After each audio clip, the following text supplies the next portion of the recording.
Hey everybody, Greg here. What I want to talk to you about today is post-COVID working out. In other words, going back to the gym after being off for 3 to 4 months. Because one of the things I see most of in my clinic and what I treat the most are overuse injuries, especially at New Year's. And nobody wants to be that guy, especially after being off 3 to 4 months, that goes back to the gym, is all heart, doesn't use that gym wisdom that you have, and gets injured or just too sore to continue. Because, let's face it, the gym clears out again after about 3 weeks when everyone decides, I'd rather go out and have a drink with the boys and I'll make up for it later. And you never do. All right, so I'm going to go over and bear with me because there's quite a bit of content here. Some of it, hopefully, you'll find very useful. But I'm going to go over some of the main injuries that I see in my clinic so that you will know, A, if you're about to get one, and B, you'll be able to treat it if you're about to get one and not be off for 4 to 6 weeks after being off for 3 to 4 months already. All right, so you ready? Bear with me here. So probably the most common joint I treat in my clinic is shoulder. And one of the most common things I treat in the shoulder is, let's go with bicipital tendonitis. So tendonitis of the long head of biceps, all right? Yes, an overuse injury, but also mechanically overuse because you're using it incorrectly. If you've injured yourself before, there's a high likelihood that you're going to injure yourself in that same area again, especially after being off 3 to 4 months. All right, so let's go over the signs that you're starting to get some tendonitis. You know that clicking, if you've ever had it or heard someone else with it, you get that clicking in your shoulder when you're doing a bench press or a military press or some sort of a press. I don't know, mine's doing it right now. That's a sign that there's some inflammation in there and that the long head of biceps tendon is rubbing on the surrounding tissues. And what will happen is you'll get inflammation and then tendonitis will set in, then possibly tendinosis. The best thing to do about it is stretch your chest and ice that sore spot, all right? And when I say stretch your chest, I don't mean just go like this or, whatever. I don't mean just quickly and you're good. I mean, stretch it, and I don't like giving a time limit because everybody is different, but for the sake of this video, I will say 60 seconds, do it several times, and do that several times a day, and within a couple of weeks, I don't even like saying within a couple of weeks because I don't know how the severity of your injury, but the odds are if it's not that bad when you're just starting to work out, if you're icing it, stretching it, it's not going to get that bad. So fingers crossed I didn't just stick my foot in my mouth. But yeah, that clicking is a sign that there's an injury possibly about to happen. All right. Another clicking area right here. All right. Where the ulnar nerve runs behind the medial epicondyle here. You get some inflammation in there and you get that clicking, when you're doing your triceps. It's usually caused from doing too much too soon.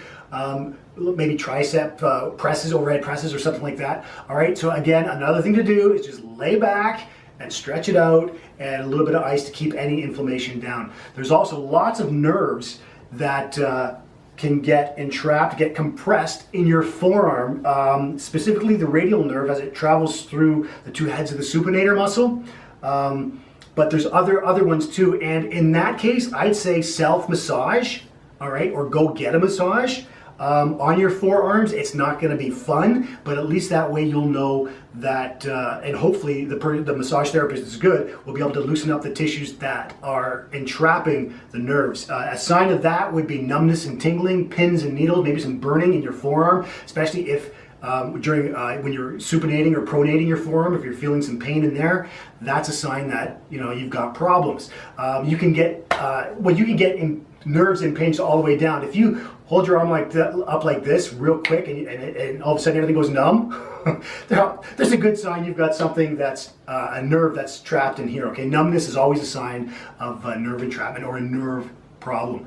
Another common area I treat is the lower back. People doing squats, overdoing squats, overdoing cleans, clean and jerks, power cleans, what have you, okay? Lower back stuff, be careful of that. You haven't used these structures in 3 months. Even if you have used them and you're lifting some stuff, you're not at the gym.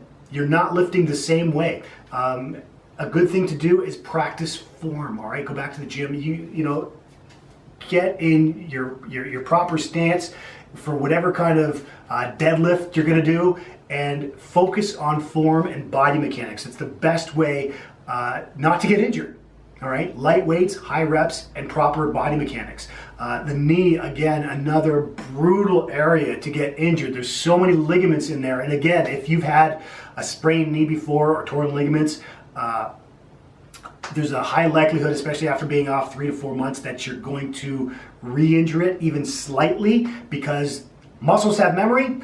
Joints tend not to, all right? The muscle would build up strong, but the surrounding tissues in the joints generally don't, all right? Then you've got the same thing with the ankle. I could get into a lot of detail, but for the sake of time, I'm not going to. Just remember that if you feel a twinge or something like that people call it, take a step back and go light, and remember to stretch. It's more important to stretch after your workout. Warm up first, stretch after. Make it a part of your workout. That's a couple of things you can do to actually improve your workouts, right? Stretch after your workouts, because there's so many people that don't. I know that. They come into my clinic, I say, have you stretched? And they say, probably not enough. Are you working out? Well then, you probably should have stretched more at every workout and you wouldn't be here in the first place. It's just, it's gym wisdom.